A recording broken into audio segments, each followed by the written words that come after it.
Gimana? Masih semangat kan? Gaskan kita belajar bareng-bareng lagi. Oke.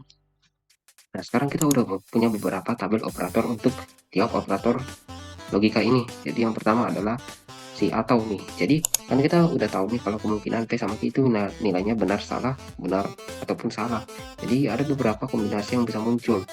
Yang mana penyataan dari tiap-tiap ini premis ini bisa ketemu antara dia benar atau benar, benar atau salah dan lain-lain. Tapi kita bakalan coba untuk nyederhanain. Jadi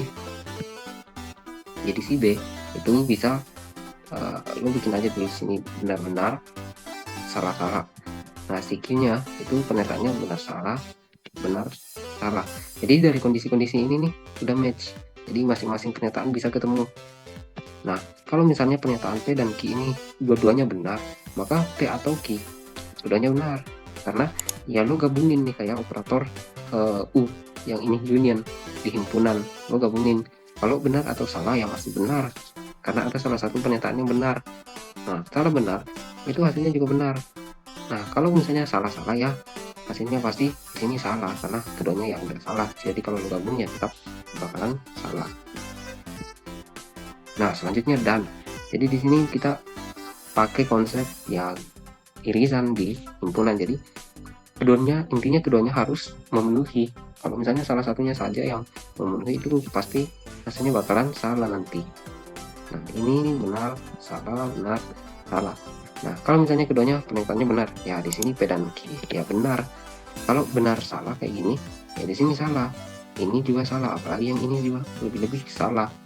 Nah, jadi dia cuma bernilai benar untuk kesimpulannya jika kedua pernyataannya itu benar, P dan Q-nya benar. Maka kesimpulannya bakalan benar. Nah, selanjutnya implikasi. Nah, ini yang paling gue suka banget karena ini bakalan banyak banget muncul. Yang pernyataan-pernyataan misalnya kalian punya yang kayak tadi, jika M maka N dan seterusnya ya. Ini pakai konsep implikasi. Jadi di sini lo harus benar-benar paham banget. Nah, ini si P dan Q ya kayak tadi kondisinya bisa benar bisa salah. Video bikin kayak tabel-tabel kayak gini aja dulu. Oh, salah benar salah. Artinya, lo di sini melihat hasil akhir dari nilai Q, implikasi jika M, maka Q. Jadi kalau si M terjadi, maka si N harus terjadi. Jadi yang menjadi titik utama di sini adalah lo lihat tanda panahnya dia mau nilai kebenarannya mengarah ke Q. Jadi lo lihat di sini nih. Nah, kalau pernyataan P benar, Q benar, maka dia di sini pasti benar. Nah, karena di si Q-nya benar. Kalau di sini pernyataannya P benar, di sini Q salah, ya di sini otomatis salah. Nah, ilustrasinya nih, contohnya kalau misalnya lo dikasih jika lo belajar, lo maka lo lolos. Nah, kayak gini, jika lo belajar maka lo lolos. In case-nya, ternyata lo udah belajar kayak gini, ternyatanya udah benar, lo udah belajar, tapi ternyata lo nggak lolos. Nah, otomatis di kesimpulan yang ini nilai dari operatornya itu salah karena harusnya jika lo udah belajar maka lo pasti lolos, tapi ternyata lo udah belajar tapi ternyata lo nggak lolos, jadi di sini pasti nilainya akan salah. Maka implikasinya akan menilai salah jika lo udah menuhin syarat P tapi ternyata hasil Q-nya itu nggak benar, maka pasti hasil operasinya itu salah. Nah, selanjutnya jika P-nya salah, nya benar, maka nilainya adalah benar. Bagian ini nih yang kalian perlu kasih bintang karena di sini bakalan cukup tricky dan biasanya banyak yang salah persepsi di sini. Karena apa? Karena kalian lihat nih, si P-nya salah, Q-nya benar, tapi kesimpulannya juga benar. Ya, bisa kalau dari segi logika matematika karena gini cara berpikirnya. Si P ke Q ini nih, P ke Q itu cuma satu cara atau way. Jadi kalian cuma ngelihat satu cara aja. Jadi kalau misalnya si P-nya terjadi, maka Q harus terjadi, itu intinya. Tapi kalau misalnya si Q-nya terjadi, apakah harus terjadi si P? Nah, belum tentu karena si Q ini nih, si Q, ini banyak hal di luar P yang bisa juga menyebabkan si Q. Misalnya ada si A, si B, dan lain-lain. Jadi kayak ini nih, lu ngelihat kalau dari logika yang ini, lu cuma ngelihat satu cara aja atau satu jalan aja, tapi sebenarnya untuk mencapai si key, lu bisa dari berbagai macam cara. Jadi ya kalau misalnya ini nggak terjadi, si P nggak terjadi, ya si Q masih mungkin aja terjadi karena masih ada si A ataupun si B. Jadi untuk operator yang bagian sini nih, ini masih bisa kita benarkan asalkan si Q-nya masih benar gitu. Nah kalau misalnya lo pakai kayak ilustrasi yang ini tadi nih, kan jika lo belajar maka lo lolos, tapi ternyata in fact lo lolos, apakah lo harus belajar gitu? Ya belum tentu, karena ya banyak faktor yang bisa bikin lo lolos saat ujian. Bisa aja misalnya karena faktor laki, atau misalnya lo dapat soal yang relatif lebih gampang dan lain-lain. Jadi ya lo ngelihat titik poinnya ya di sini si Q-nya.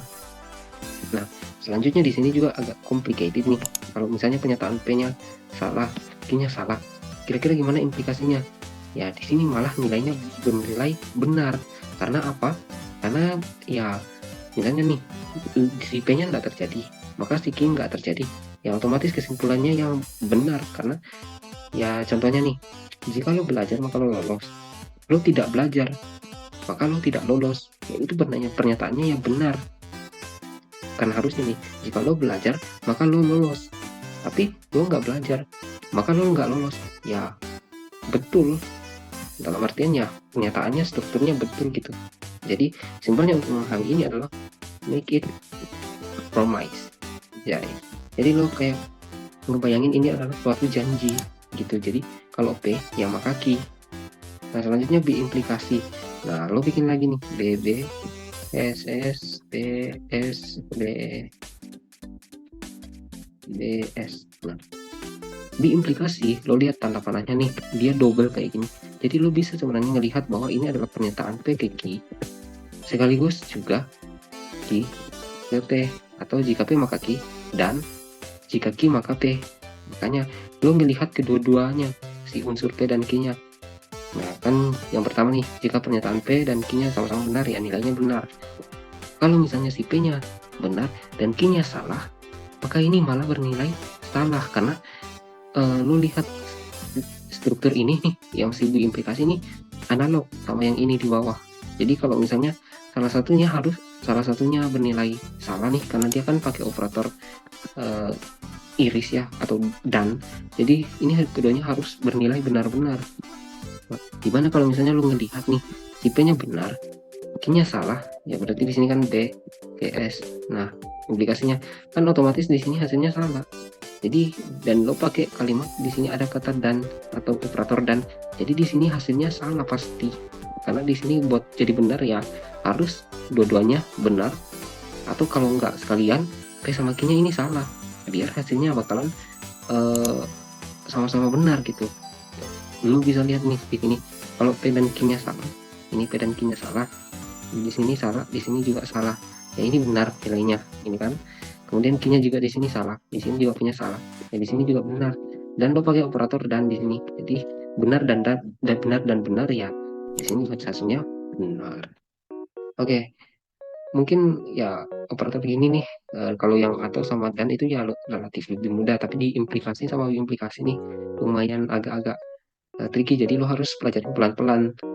Pertama ingat bahwa implikasi ya lo lihat sebagai janji, kemudian diimplikasi ya lo lihat bahwa ini adalah dua implikasi yang lo gabungin dengan operator dan. Nah, gimana? Udah puyeng nggak? Yuk kita lanjutkan di video berikutnya. Oke.